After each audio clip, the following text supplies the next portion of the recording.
الرحيم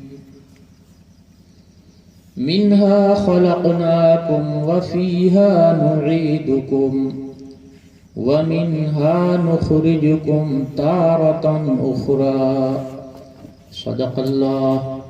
صدق الله مولانا العلي العظيم وصدق رسوله النبي الأمين الكريم ونحن على ذلك لمن الشاهدين والشاكرين والحمد لله رب العالمين الله رب محمد صلى عليه وسلم الله رب محمد صلى عليه وسلم نحن عباد محمد صلى عليه وسلم نحن عباد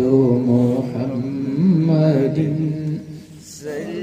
صلى عليه وسلم وعلى ذويه وصحبه أبد الدور وكرما وعلى ذويه وصحبه أبد الدور وكرما الله رب محمد صلى عليه وسلم نحن عباد محمد صلى عليه وسلم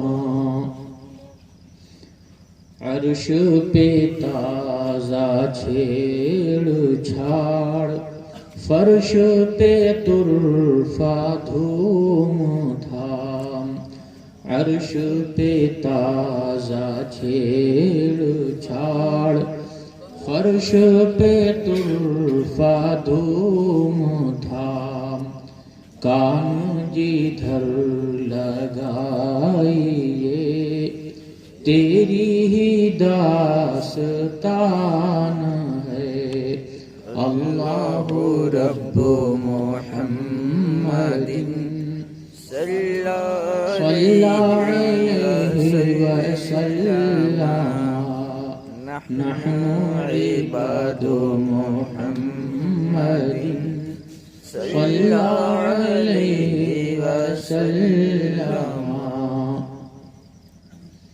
خوف نہ رکھ رضا ذرا تو ہے عبد مصطفیٰ خوف نہ رکھ رضا ذرا تو ہے عبد مصطفیٰ تیرے لیے امان ہے تیرے لیے امان ہے اللہ رب محمد صلی علیہ وسلم نحن عباد محمد صلی علیہ وسلم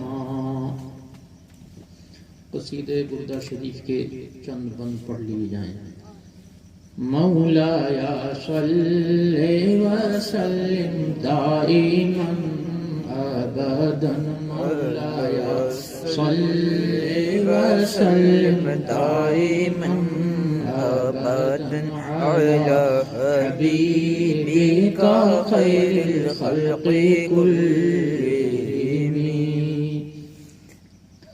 امن تذکر جیران بذی سلامی امن تذکر جیران بذی سلامی ما زدت دمعا جرى من مقلات بدم مولاي صل وسلم دائما أبدا على حبيبك خير الخلق كلهم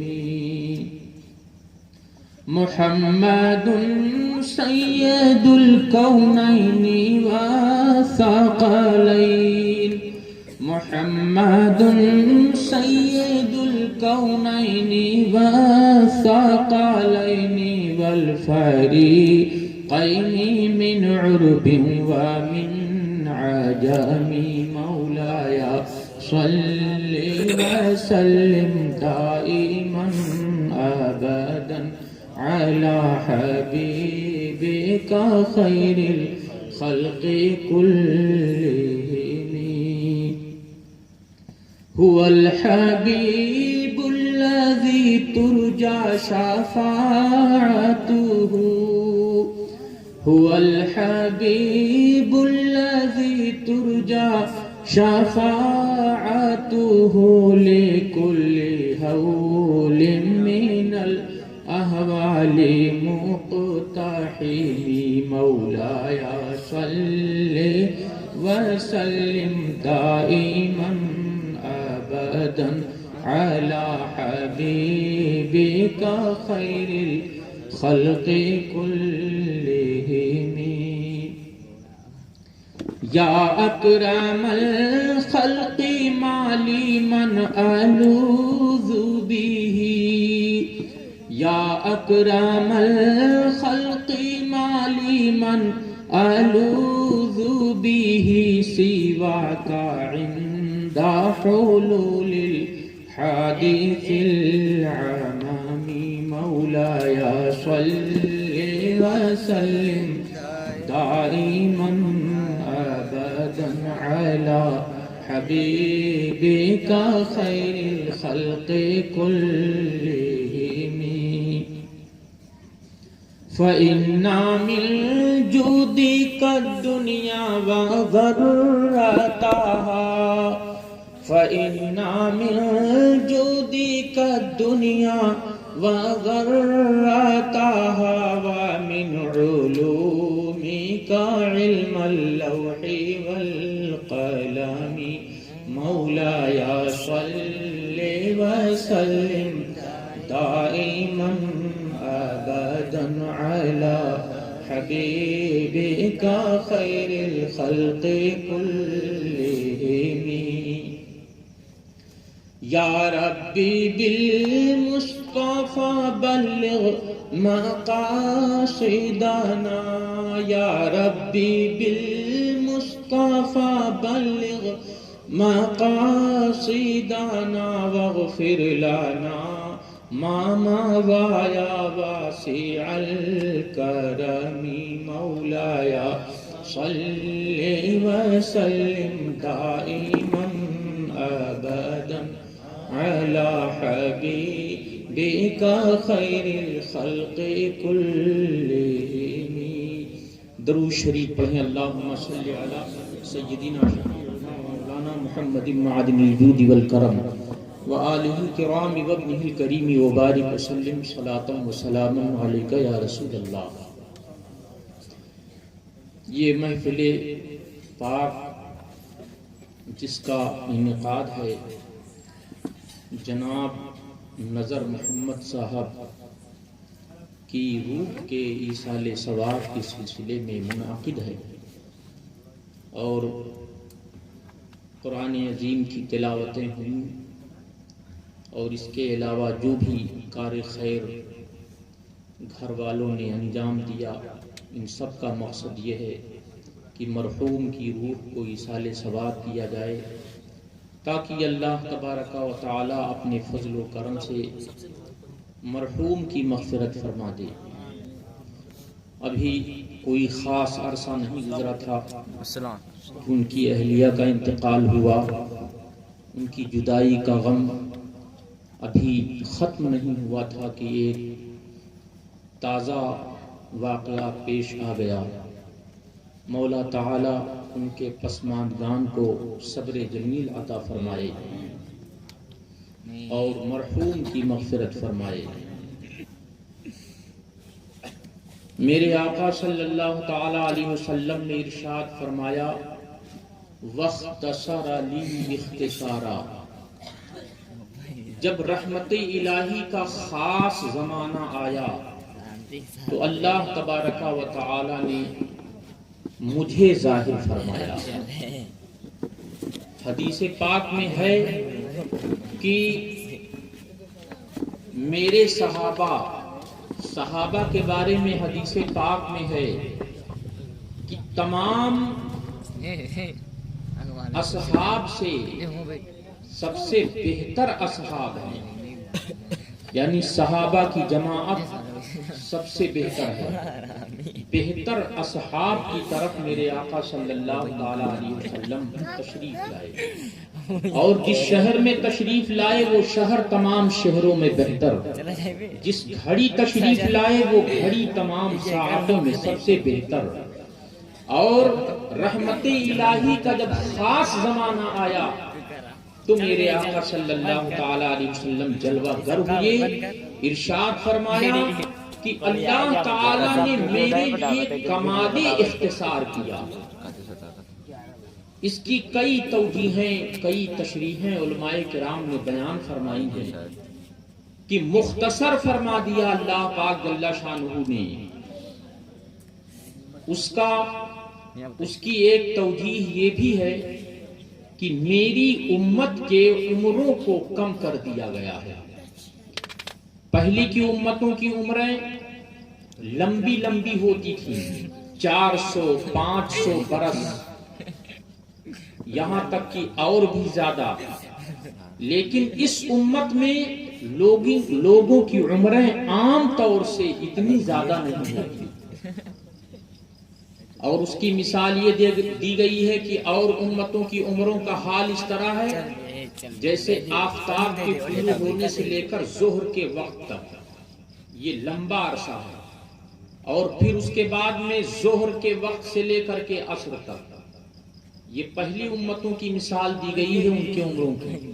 اور اس امت کی عمروں کی مثال دی گئی ہے جیسے عصر سے مغرب تک، عصر سے مغرب کے بیچ کا جو وقت ہوتا ہے وہ کوئی زیادہ وقت نہیں ہوتا، تو اس امت کی عمروں کو کم کر دیا گیا ہے۔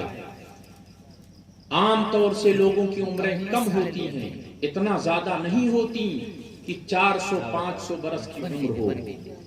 اور ایک توجیہ یہ بھی ہے کہ کم عمر اس لیے کر دی گئی ہے کہ تاکہ وہ مکارۂ دنیا سے جلدی چھٹی پائے، اس دنیا کے فریب سے، اس کے مکر سے جلد وہ نجات حاصل کر لیں، تاکہ زیادہ مدت تک وہ دنیا میں نہ رہیں اور اس سے خلاصی رہائی پا جائیں۔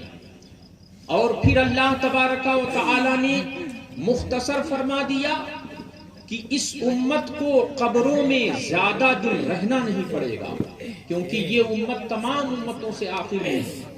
جو اور امتیں ہیں وہ ایک لمبے عرصے سے قبروں میں وہ اپنی اپنی قبروں میں لیٹے ہوئے ہیں، لیکن اس امت کو زیادہ دن رہنا نہیں پڑے گا کیونکہ یہ آخری امت ہے اور قیامت قریب ہے۔ اور ایک یہ بھی ہے کہ عرصہ محشر کی 50,000 برس کا ایک دن ہوگا، اس امت پر اتنا ہلکا کر دیا گیا ہے کہ جیسے 4 رکعت فرض نماز پڑھنے میں جو مدت ہوتی ہے، جو وقت ہوتا ہے، اتنا ہی میری امت کو معلوم ہوگا۔ اور عرصہ محشر کا وہ لمبا زمانہ، لمبی مدت بآسانی گزر جائے گا، اور انہیں ایسا ہی معلوم ہوگا جیسے 4 رکعت نماز پڑھنے میں جو وقت صرف ہوتا ہے اتنا ہی وقت صرف ہوا ہے۔ اللہ تعالی آسان فرما دے گا۔ اور اس کے علاوہ اور بھی بہت ساری توجیحات ہیں۔ بہرحال دنیا تو فانی ہے اور دنیا سے جانا ہی جانا ہے۔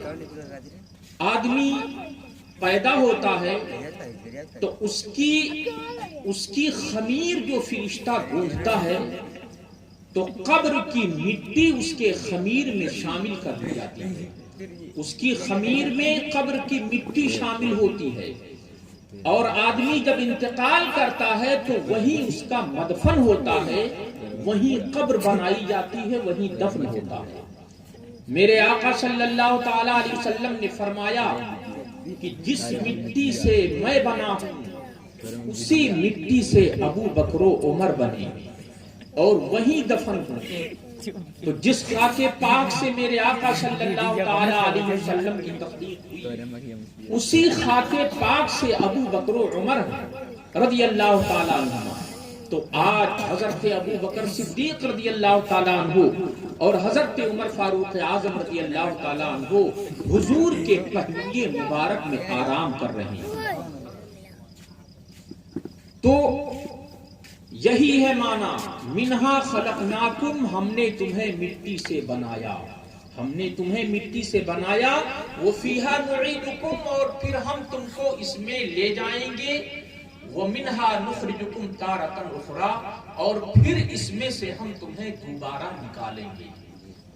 تو کفار مکہ اس کے منکر تھے، کہتے تھے آدمی تو ختم ہو گیا، اللہ تعالیٰ گلی ہڈیوں کو کیسے زندہ فرما دے گا؟ تو انہیں بتایا گیا آسمان کو نہیں دیکھتے ہو، آسمان کی پیدائش تو تمہاری پیدائش سے بہت بڑی ہے، تم کچھ تھے ہی نہیں، اللہ نے تمہیں نیست سے ہست کیا، وہ قادر مطلق جب چاہے گا تمہیں پھر دوبارہ اٹھائے گا۔ انہی کے رد کے لیے یہ جب مٹی دی جاتی ہے تو یہی پڑھا جاتا ہے منہا خلقناکم وفیہا نعیدکم ومنہا نخرجکم تارۃ اخری۔ پڑھیے درود شریف اللہم صلی علی سیدنا شفیعنا محمد معدن الجود والکرم وآلہ الکرام وابنہ الکریم وبارک وسلم صلاۃ و سلاما علیک یا رسول اللہ، صلاۃ و سلاما علیک یا حبیب اللہ۔ آدمی کی زندگی جب تک باقی ہے تب تک اس کے عمل کا زمانہ کھلا ہوا رہتا ہے، اور انتقال جب ہو جاتا ہے تو اس کے سارے اعمال منقطع ہو جاتے ہیں، عمل کا زمانہ ختم ہو جاتا ہے۔ اب نماز نہیں پڑھ سکتا، روزہ نہیں رکھ سکتا، حج نہیں کر سکتا، زکوٰۃ نہیں دے سکتا۔ جب تک زندگی ہے تب تک آدمی نمازیں پڑھے، قرآن عظیم کی تلاوت کرے، چاہے جتنی نیکیاں کرے، لیکن انتقال کر جانے کے بعد میں وہ مدت ختم ہو جاتی ہے۔ پھر آدمی ترستا رہتا ہے کاش میں دوبارہ دنیا میں ہوتا، بھیجا جاتا اور 2 رکعت نماز پڑھنے کی مہلت مجھے مل جاتی۔ آپ سوچئے دنیا کی زندگی کتنی قیمتی ہے، جو عمل کا زمانہ کھلا ہوا ہے، توبہ کا دروازہ کھلا ہوا ہے۔ پروردگار عالم جل شانہ کا احسان ہے اس بندے پر جو بندہ مومن شریعت مطہرہ کا دامن ہر وقت پکڑے ہوئے رہتا ہے اور اپنے آپ کو شریعت مطہرہ کے مطابق چلا کر کے اللہ رسول جل وعلا وصلی اللہ تعالی علیہ وسلم کی رضا کا طالب رہتا ہے۔ یہ دنیا کی زندگی وہ قیمتی ہے کہ جب قدم اس دنیا سے نکل جائے گا تو 1 رکعت نماز پڑھنا میسر نہیں آئے گا، 1 دن کا روزہ میسر نہیں آئے گا، پھر آس ہی لگی رہے گی دوسروں کی طرف کہ کاش کوئی فاتحہ پڑھ جاتا، قرآن عظیم کی تلاوت کر جاتا، یا کچھ ہی سال ثواب میرے نام سے کر جاتا۔ وہ تو بے شک ہی سال ثواب پہنچتا ہی ہے، لیکن مسلمانوں ہر بندہ مومن پر شریعت مطہرہ کے احکام ہیں اور کوئی بندہ مومن آزاد نہیں ہے۔ اور اللہ پاک جل شانہ نے بندہ مومن کو مکلف بنایا ہے، اس کو تکلیف دی ہے، کوئی ایسی گھڑی اس پر نہیں ہے کہ جس پر شریعت کا حکم اس پر کچھ نہ کچھ نہ ہو، شریعت کا کوئی حکم اس پر نہ ہو، ایسی کوئی گھڑی اس پر نہیں گزرتی ہے جب تک ہوش حواس سلامت ہے، شریعت کے احکام اس پر ہر وقت متوجہ رہتے ہیں، یہاں تک کہ جب تک دنیا سے نکل نہ جائے۔ قرآن عظیم نے فرمایا یا ایھا الذین آمنوا اتقوا اللہ حق تقاتہ، اے ایمان والو اللہ سے ڈرو جیسا اس سے ڈرنے کا حق ہے، ولا تموتن الا وانتم مسلمون، اور تم نہ مرنا مگر مسلمان ہو کر، یعنی تمہاری جب موت آئے تو تم ایمان اور اسلام کی حالت میں رہو، اور اسلام ایمان کی حالت میں تمہارا دنیا سے کوچ کرنا ہو۔ اگر اس کا برعکس ہوگا تو آدمی تباہ و برباد ہو کر رہ جائے گا۔ مسلمانوں، اللہ تبارک و تعالی بندے کی نیکی کو ضائع نہیں فرماتا ہے۔ جو بھی بندہ نیکی کرے گا اس کے نامے اعمال میں ذخیرہ رہے گا۔ اپنے گناہوں سے جلد از جلد توبہ کرنا چاہیے اور اپنے آپ کو بہتر سے بہتر حالت میں رکھنا چاہیے، اس لیے کہ موت سر پر کھڑی ہے اور موت کا وقت معلوم بھی نہیں ہے۔ کوچ کرنے کا سلسلہ لوگوں کا روزانہ لگا ہوا ہے۔ ہم اپنی آنکھوں سے دیکھتے ہیں کہ آج یہاں اعلان ہوا، کل وہاں اعلان ہوا، پرسوں فلاں کا اعلان ہو رہا ہے۔ کیا ہم لوگ اس سے بچ جائیں گے؟ ہرگز نہیں۔ قرآن عظیم نے فرمایا کل نفس ذائقۃ الموت، ہر جاندار موت کا ذائقہ چکھنے والی ہے۔ ہر جاندار کو موت کا مزہ چکھنا ہے۔ ایک بزرگ ہیں حضرت بشر حافی رضی اللہ تعالی عنہ، ان کا زمانہ شروع کا زمانہ کوئی ٹھیک زمانہ نہیں تھا۔ شرابیں پیتے رہتے تھے، شراب خانوں میں رہتے تھے، دن بھر شراب خانے میں گزارتے اور اسی نشے میں مست رہتے تھے۔ شام کو لوٹ کر کسی طرح گھر آتے، صبح ہوتی پھر شراب خانے کی طرف رواں دواں ہو جاتے۔ ایک روز صبح اٹھے اور شراب خانے کی طرف جا رہے تھے، انہوں نے دیکھا کہ کوئی کاغذ کا پرچہ پڑا ہوا ہے اور اس پر کچھ لکھا معلوم ہوتا ہے۔ قریب گئے، دیکھا تو اس کاغذ کے پرچے پر بسم اللہ الرحمن الرحیم لکھا ہوا تھا۔ جب آپ کی نظر پڑتی ہے تو اس کاغذ کو ادب و احترام کے ساتھ اٹھاتے ہیں اور مخاطب کرتے ہیں، او کاغذ کے پرچے، تیرا یہ مقام نہیں ہے، تجھ پر تو میرے رب کا مقدس نام لکھا ہوا ہے، رحمان رحیم لکھا ہوا ہے، تیرا مقام یہ نہیں ہے کہ تو نیچے رہے۔ جا کر کے اس کو صاف کیا، پانی سے دھلا اور پھر بازار پہنچے، عطر خریدی اور عطر سے اس کو معطر کیا اور لے جا کر کے ایک بلند و بالا مقام پر اس کو رکھ دیا۔ پھر شراب خانے کی طرف چلے گئے۔ رات ہوئی، ایک بزرگ خواب میں دیکھتے ہیں کہ ان کو کہا جا رہا ہے کہ جاؤ بشر حافی کے پاس، اس کو میرا پیغام پہنچا دو کہ جس طرح تم نے میرے نام کا ادب و احترام کیا ہے تو ہم بھی تم کو بلند و بالا مقام پر رکھیں گے۔ تم نے ہمارے نام کو معطر کیا ہے تو ہم بھی تمہیں پاک کر دیں گے اور تمہیں بلند و بالا مقام عطا فرمائیں گے۔ یہ بزرگ بیدار ہوتے ہیں، سوچتے ہیں بشر حافی تو شرابی آدمی ہے، بشر حافی تو فاسق و فاجر آدمی ہے، اس کے بارے میں یہ خواب میں نے کیسے دیکھ لیا؟ سوچتے ہیں خواب ہے، ہو سکتا ہے یوں ہی دیکھ لیا ہو۔ وضو کیا، 2 رکعت نماز پڑھی، پھر سو گئے۔ پھر خواب دیکھتے ہیں کہ کہنے والا کہہ رہا ہے جاؤ بشر حافی کے پاس، میرا یہ پیغام پہنچا دو کہ اللہ تعالیٰ تمہارے عمل سے راضی ہو گیا ہے اور تمہیں بلند و بالا مقام پر فائز فرمانے والا ہے۔ جا کر کے بشر حافی کو میرا یہ پیغام سنا دو۔ وہ پھر جب بیدار ہوتے ہیں تو پھر سوچتے ہیں کہ شاید یوں ہی میں نے دیکھ لیا، وضو کیا، 2 رکعت نماز پڑھی، پھر سو رہے۔ پھر وہی خواب دیکھتے ہیں کہ بشر حافی کے نام ہی ہمارا پیغام ہے، تم بشر حافی کے پاس جاؤ اور اس کو میرا یہ پیغام پہنچا دو کہ جس طرح تم نے میرے نام کا ادب و احترام کیا ہے اور اس کو معطر کیا ہے، ہم بھی تمہیں پاک کر رہے ہیں اور تمہیں بلند و بالا مقام پر فائز فرما رہے ہیں۔ یہ اٹھے، ان کو یقین ہو گیا کہ واقعی بشر حافی ہی کے بارے میں یہ پیغام ہے۔ وضو کیا، نماز پڑھی، صبح ہوئی، گئے لوگوں سے پتہ پوچھا بشر حافی کہاں ہیں؟ کہا وہ تو آپ کو شراب خانے ہی میں ملیں گے۔ وہاں جا کر کے پہنچے، پوچھا بشر حافی کہاں ہیں؟ لوگوں نے بتایا وہ تو شراب کے نشے میں مست ہیں۔ کہا کہ جا کر کے بشر حافی سے اتنا کہہ دو کہ تمہارے نام ایک پیغام آیا ہوا ہے اور وہ پیغام آ کر کے سن لو۔ پیغام لانے والا دروازے پر کھڑا ہوا ہے۔ لوگ گئے، انہوں نے بتایا کہ پیغام لانے والا دروازے پر کھڑا ہے، جا کر پیغام سن لیجئے۔ انہوں نے کہا کس کا پیغام ہے؟ مخلوق کا پیغام ہے کہ خالق کا پیغام ہے؟ تو انہوں نے کہلا بھیجا کہ خالق کا پیغام ہے۔ اتنا سننا تھا کہ بے اختیار اٹھے اور جا کر کے باہر جب نکلتے ہیں تو سنتے ہیں انہوں نے کہا کہ اللہ تعالی کی جانب سے یہ خواب میں نے دیکھا ہے کہ کوئی کہنے والا کہہ رہا ہے کہ بشر حافی کو بتا دو کہ ہم نے تمہیں معطر کر دیا، ہم نے تمہیں پاک کر دیا اور ہم نے تمہیں بلند و بالا مقام پر فائز کر دیا۔ حضرت بشر حافی رضی اللہ تعالیٰ عنہ جب یہ پیغام سنتے ہیں تو دل کی دنیا بدل جاتی ہے اور اسی وقت شراب خانے سے باہر نکلتے ہیں اور ان کے دل کی دنیا اس قدر بدلی کہ اللہ کے ولیوں میں آپ کا ایک ممتاز مقام آپ کو حاصل ہے، آپ ایک اللہ والوں کی فہرست میں آپ کا نام آتا ہے اور بہت بڑے اللہ والوں میں آپ کا شمار ہوتا ہے۔ اللہ تعالیٰ نے آپ کو بلند و بالا مقام پر فائز فرمایا۔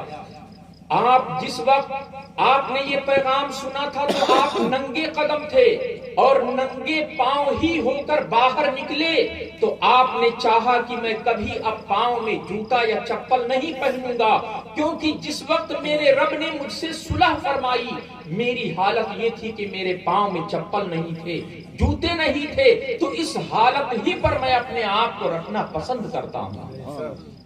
اب ایک بات یہ بھی ہے کہ اگر کاغذ کے پرچے پر بسم اللہ الرحمن الرحیم لکھا ہوا ہے، اس کا ادب و احترام کیا حضرت بشر حافی رضی اللہ عنہ نے، ان کو اللہ تعالی نے پاک فرما دیا، تو وہ محبوبان بارگاہ الہی جن کے دلوں میں اللہ کا نام کندہ ہے، ان کی تعظیم جب کی جائے گی تو اللہ کی رضا کیوں نہ حاصل ہوگی؟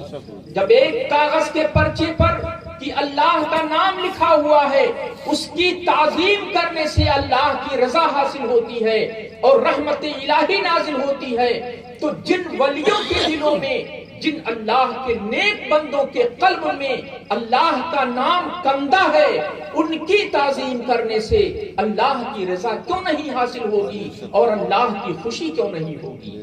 بے شک ضرور اس کی رحمت نازل ہوگی جب اس کے محبوبوں کی، اس کے محبوبان بارگاہ الہی کے ادب و احترام پر اللہ تعالی کی رضا ہوگی، اس کی رحمت نازل ہوگی۔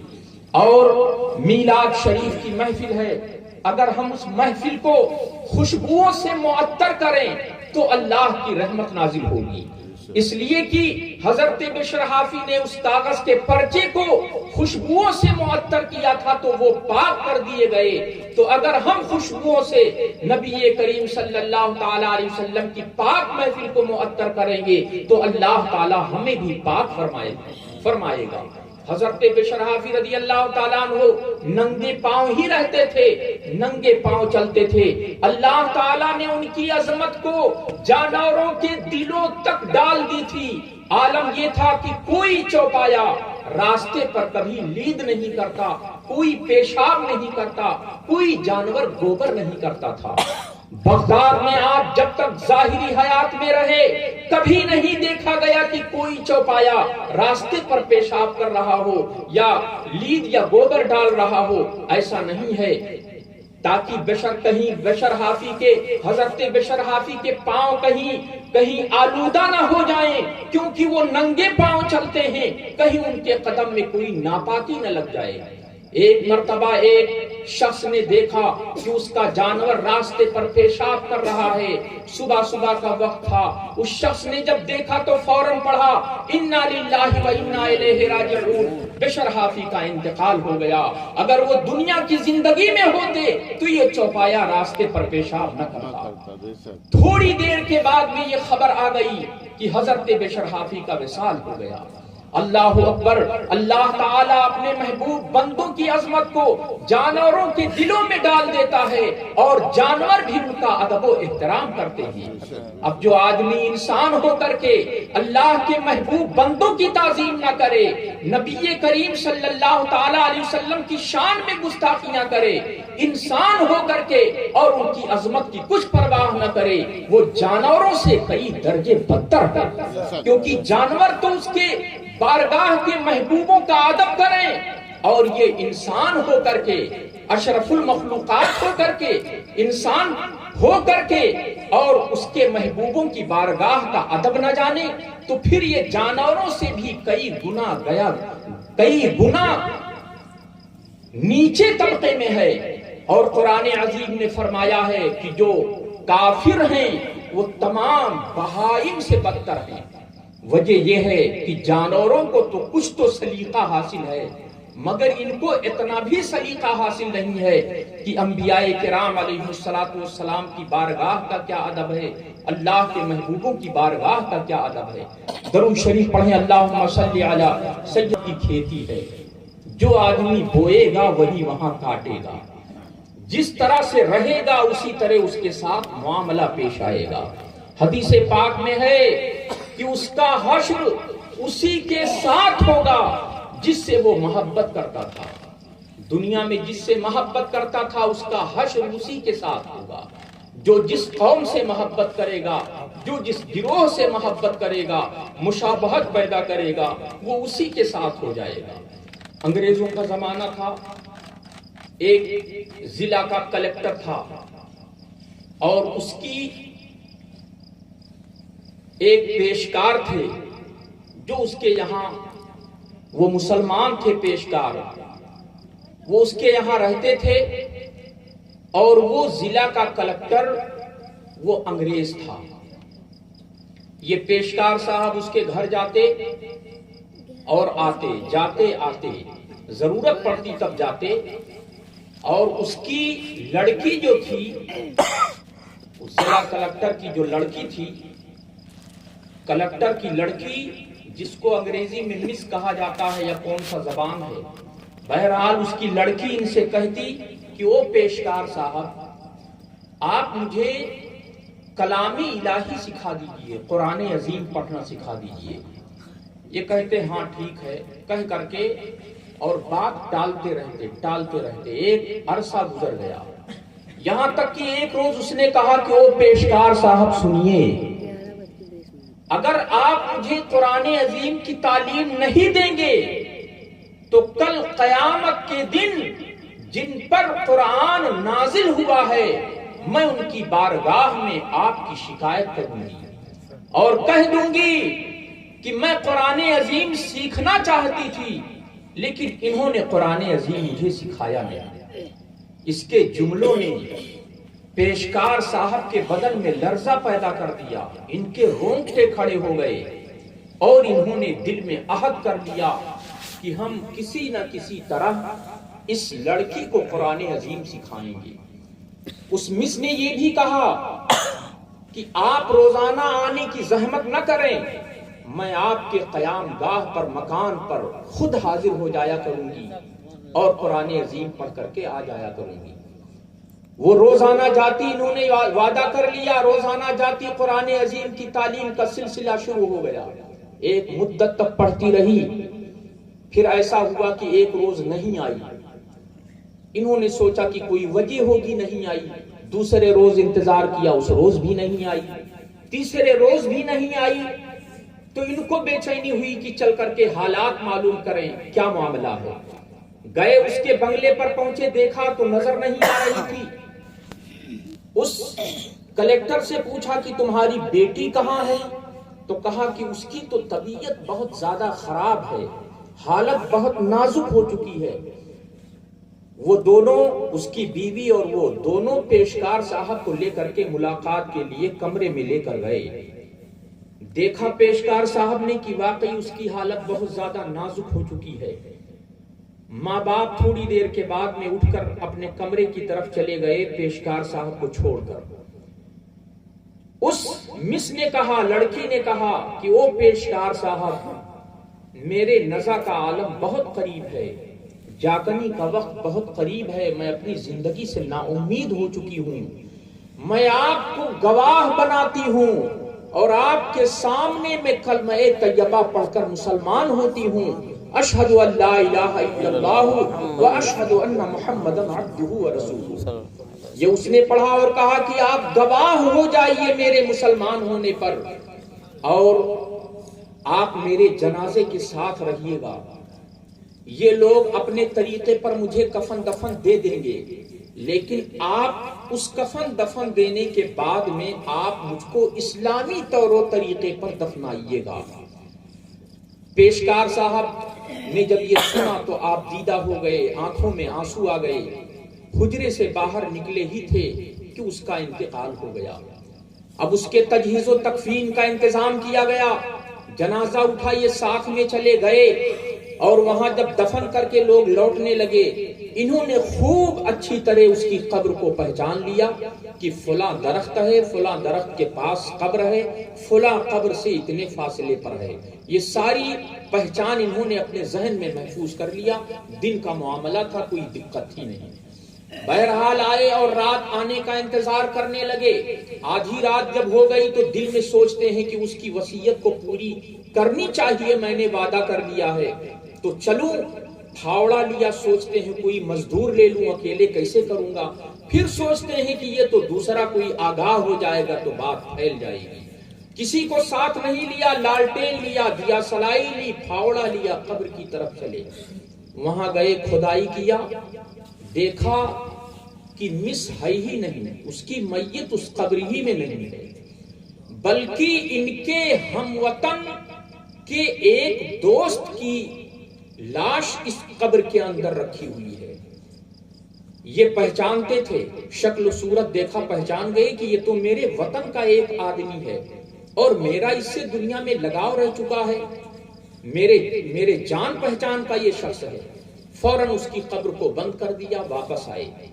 صبح فوراً چھٹی کی ایک درخواست لگائی اور اپنے وطن پہنچ گئے۔ وہاں گئے اور اس مکان کے دروازے پر پہنچ کر دستک دی، لڑکا نکل کر کے آیا۔ پوچھا تمہارے ابو کہاں ہیں؟ کہا وہ تو انتقال ہوئے، 3 دن گزر گئے۔ کہا کہ ہم کو ان کی قبر پر لے چلو، ہم فاتحہ پڑھنا چاہتے ہیں۔ فاتحہ پڑھنے کے بہانے اس کی قبر پر پہنچے اور مقصود یہ تھا کہ اب چل کر اس کی قبر میں دیکھیں کہ کیا معاملہ ہوا۔ فاتحہ پڑھنے کے بہانے اس کی قبر پر پہنچے اور کچھ دیر کھڑے رہے، اچھی طرح شناخت کر لی کہ یہ قبر ہے، یہ فلاں کی قبر ہے، اور پھر وہاں سے واپس آئے، رات کا انتظار کرنے لگے۔ رات ہوئی، پھر اس کی قبر پر پہنچ گئے، تختہ ہٹایا، مٹی وغیرہ ہٹائی، تختہ ہٹایا، دیکھا کہ اس کی لاش اس میں نہیں ہے، بلکہ ایک عرب شخص کی لاش اس میں موجود ہے۔ انہوں نے تختے لگائے، مٹی دے دی، واپس گھر آئے، لیٹ، ان کو نیند نہیں آ رہی تھی، کروٹیں بدل رہے تھے، چاہتے تھے کہ سو جاؤں، مگر نیند بالکل غائب تھی۔ سوچتے یہ کیا ماجرا ہے کہ اس کی وہ اپنی قبر میں نہیں، اس کی قبر میں وہ ہے، اس کی قبر میں وہ ہے، وہ کہاں چلی گئی، اس کو کہاں تلاشیں۔ سوچتے ہیں کہ اس کو تو میں پہچانتا تھا، اس کی قبر تک پہنچ گیا، اب عرب صاحب کی قبر کو میں کہاں پتہ لگاؤں کہ وہ کہاں دفن ہے اور ان کی قبر میں کون ہے۔ بہرحال کسی طرح سے ان کو کچھ غنودگی طاری ہوئی، نیند آئی تو کیا دیکھا کہ وہ لڑکی، انگریز کی لڑکی مس، وہ ان کے خواب میں آئی اور اس نے کہا کہ آپ کو اللہ تعالیٰ بہتر جزا دے، آپ نے بہت حد درجہ کوشش کی کہ میری وصیت کو آپ پوری کریں، اب آپ پریشان نہ ہوئیے، آپ نے بہت کچھ میرے ساتھ کیا، اللہ تعالیٰ آپ کو جزائے خیر دے۔ انہوں نے پوچھا یہ ماجرا کیا ہے کہ تم اپنی قبر میں نہیں ہو، تمہاری قبر میں دوسرا ہے اور اس کی قبر میں ایک دوسرا ہے، اور تم کہاں چلی گئی؟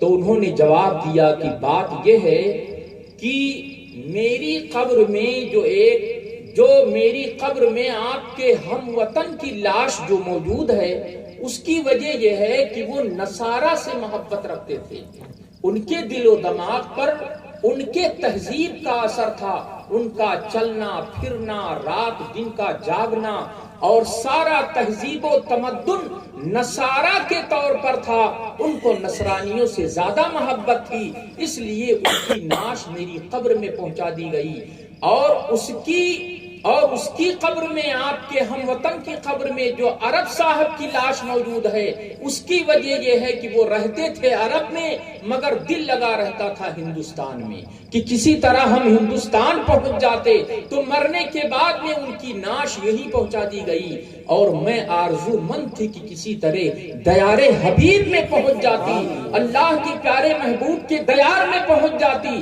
تو اللہ تعالیٰ نے مجھے اس پاک سرزمین پر پہنچا دیا۔ علامہ حسن رضا علیہ رحمۃ الرضوان نے کیا ہی خوب کہا ہے، لاشیں کو کریں دفن مدینے میں فرشتے، لاشیں کو کریں دفن مدینے میں فرشتے، لاشیں کو کریں دفن مدینے میں فرشتے، مر جائے اگر ہند میں بیمار تمہارا۔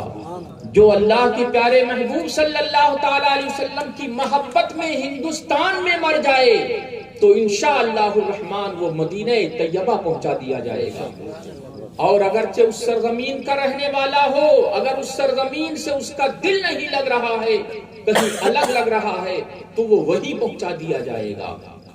اسی لیے ہے کہ اس کا ہر آدمی کا حشر اسی کے ساتھ ہوگا جس سے وہ محبت کرتا ہے، لہذا جان پہچان کر محبت کرو۔ اگر اللہ کے پیارے محبوب صلی اللہ تعالی علیہ وسلم سے سچی محبت ہے تو یقیناً اللہ پاک جل شانہ اپنی جوار رحمت میں جگہ مرحمت فرمائے گا۔ ورنہ اگر کسی دوسری قوم سے محبت ہے، آج ہماری قوم کا کیا حال ہے، ہم کو یہ چاہیے کہ ہم کسی کی تہذیب و طریقے کو نہ اپنائیں، جو مذہب اسلام کا تقاضا ہے اس تقاضے کے مطابق ہم اپنا سارا رہن سہن کرنے کی کوشش کریں۔ پروردگار عالم جل شانہ ہم سبوں پر کرم فرمائے۔ پڑھیے درود شریف۔ اللہم شاہ نے بہت ہی عظیم الشان محل تعمیر کروایا اور بہت روپیہ پیسہ اس پر خرچ کیا۔ جب مکمل ہو چکا اپنے تمام ملاقاتیوں اور متعلقین کو دعوت میں بلایا، لوگ آئے، کھانا کھا کر فارغ ہوئے لوگ تو کہا کہ دیکھو میرے اس محل کو، کوئی عیب تو نہیں ہے؟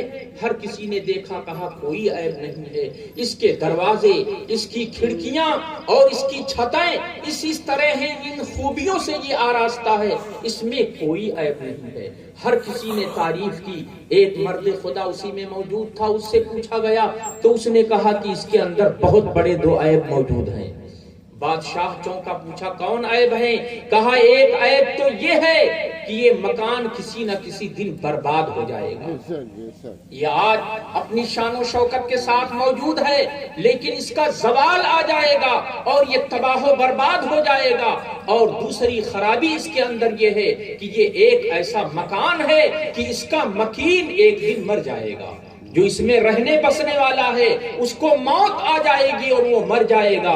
بادشاہ نے کہا یہ بتاؤ پھر وہ کون سا مکان ہے جو برباد نہیں ہوگا اور وہ کون سا مکین ہے جو مرے گا نہیں؟ تو اس مرد حق نے جواب دیا کہ وہ جنت ہے۔ جنت ایسا گھر ہے کہ وہ کبھی برباد نہیں ہوگا اور اس کا مکین، اس میں رہنے والا، اس کو کبھی موت نہیں آئے گی۔ پھر اس مرد حق نے ایک دلگزار اس دنیا کی برائی میں اور آخرت کی محبت میں تقریر فرمائی جس سے بادشاہ کا دل دنیا سے سرد ہو گیا۔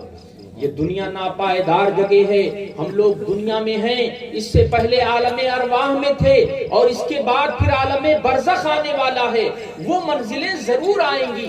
آدمی مر کر فنا نہیں ہوتا، آدمی مر کر ختم نہیں ہوتا، کیونکہ انسان روح مال جسم کا نام ہے۔ ہمارے جسم کے اندر روح ہے، وہ باقی رہے گی۔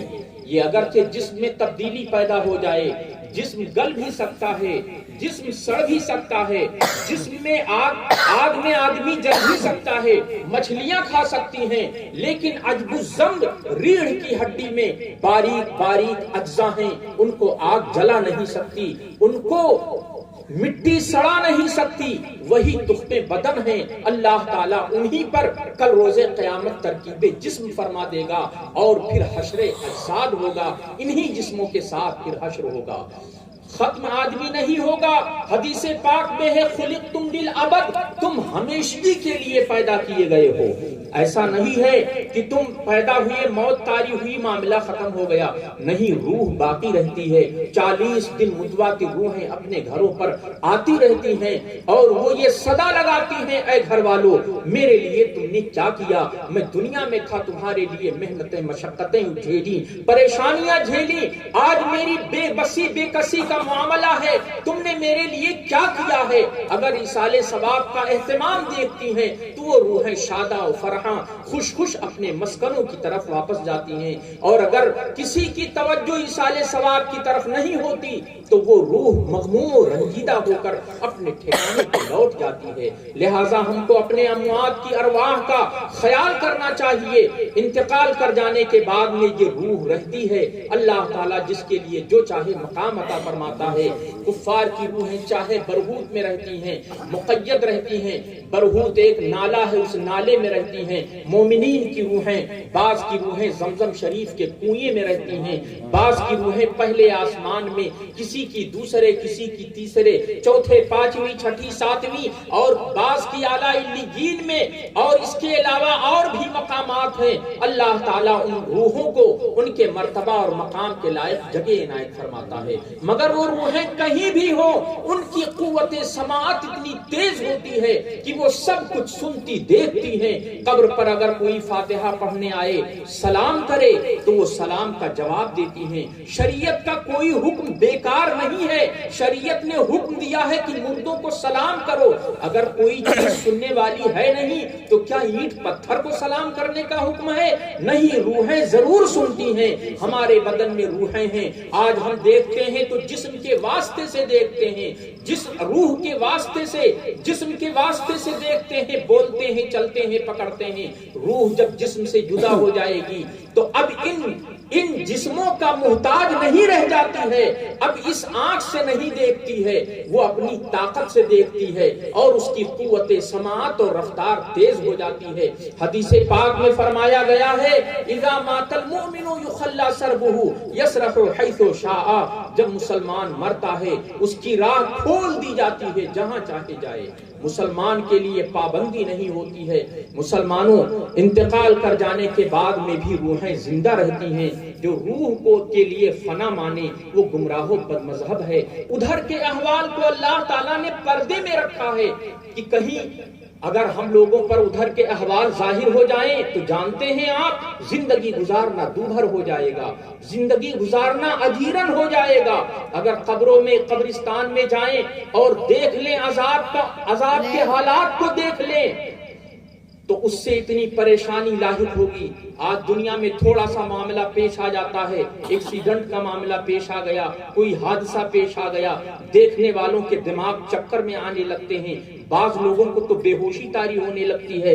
اور برزخ کے احوال, ملک الموت علیہ السلام ایسے ہیں کہ اگر ہزاروں کے مجمع میں, دنیا میں بیداری کے عالم میں اگر ان کو آدمی دیکھ لے ہزاروں کے مجمع میں تو ہوش برقرار نہیں رہ جائیں گے. یہ عالم ہے ان کی صورت کا. اور جب آدمی برزخ کے احوال کو دنیا میں دیکھ لے گا تو دنیا کی زندگی اس کے لیے کڑوا ہو جائے گی, تلخ ہو جائے گی, نیند اڑ جائے گی, کھانا اچھا نہیں لگے گا, سونا اچھا نہیں معلوم ہوگا. اس طرح سے ماحول ہو جائے گا. تو اللہ تبارک و تعالیٰ کا یہ شکر ہے کہ اس نے برزخ کے احوال کو ہم سے چھپا دیا ہے. ہاں, بعض مرتبہ کہیں اللہ تبارک و تعالیٰ برزخ کے احوال کو عبرت کے لیے کسی بندے پر ظاہر فرما دیتا ہے. جیسا کہ ابھی آپ نے ایک واقعہ سماعت کر لیا, قبر والا, کہ ان کی قبر میں دوسرا, ان کی قبر میں دوسرا. یہ بھی تو برزخی کے احوال میں سے ایک حالت ہے, تاکہ زندے اس سے عبرت و نصیحت حاصل کریں. حضرت سیدنا عمر فاروق اعظم رضی اللہ تعالیٰ عنہ کا زمانہ ہے. ایک نوجوان ہے, پورا دن مسجد میں رہتا, عبادت الہی کرتا. حضرت امیر المومنین اس سے بہت محبت کرتے تھے. شام کو عشاء کی نماز پڑھ کر وہ اپنے گھر جاتا. راستے میں ایک عورت تھی, وہ اس پر عاشق ہو گئی. جب یہ اپنے گھر جاتا تو وہ راستہ روکتی, مگر جوان نظر نہ فرماتا, اپنے گھر چلا جاتا. ایک دن ایسا ہوا کہ قدم نے لغزش کی اور اس کے پیچھے ہو لیا. جب دروازے پر قدم رکھتا ہے خدا یاد آیا, اور فوراً قرآن عظیم کی یہ آیت کریمہ بے ساختہ زبان سے نکلی, ان الذین اتقوا اذا مسهم طائف من الشیطان تذکروا فاذا هم مبصرون. بے شک جو ڈر والے ہیں, جب ان کو شیطان کی جانب سے کوئی جھپٹ پہنچتی ہے, کوئی ٹھیس انہیں لگتی ہے, تو وہ اپنے رب کو یاد کرتے ہیں. اسی وقت ان کی آنکھیں کھل جاتی ہیں, اللہ تعالیٰ ان کی آنکھوں کو کھول دیتا ہے. یہ آیت کریمہ جب یاد پڑی تو فوراً وہ جوان بے ہوش ہو گیا، بے ہوش ہو گیا۔ اس عورت نے اپنے کنیز کی مدد سے اٹھا کر کے اس کو دروازے پر ڈال دیا، اس کے گھر کے دروازے پر ڈال دیا۔ باپ انتظار میں تھا، کافی رات گزر گئی، بیٹا نہیں آیا، دیکھنے کے لیے نکلا، دروازے پر پہنچا کہ بے ہوش پڑا ہوا ہے، گھر والوں کی مدد سے اٹھا کر اندر لایا۔ کچھ وقت گزرا، اس کے بعد کچھ ہوش آیا، پوچھا بیٹا یہ کیا ماجرا ہے؟ سارا واقعہ کہہ سنایا اور کہا مجھے قرآن کی ایک آیت کریمہ بے ساختہ زبان سے نکلی اور فوراً مجھ پر بے ہوشی طاری ہو گئی۔ کہا بیٹے وہ کون سی آیت ہے؟ پڑھا ان الذین اتقوا اذا مسهم طائف من الشیطان تذکروا فاذا هم مبصرون، بے شک جو ڈر والے ہیں جب ان کو شیطان کی جانب سے کوئی جھپٹ پہنچتی ہے وہ اپنے رب کو یاد کرتے ہیں، اسی وقت ان کی آنکھیں کھل جاتی ہیں۔ اتنا تلاوت کرنا تھا کہ فوراً پھر بے ہوش ہو جاتے ہیں، بے ہوش ہو جاتے ہیں۔ باپ نے جب جسم کو حرکت دیا تو روح نہیں تھی، انتقال ہو چکا تھا۔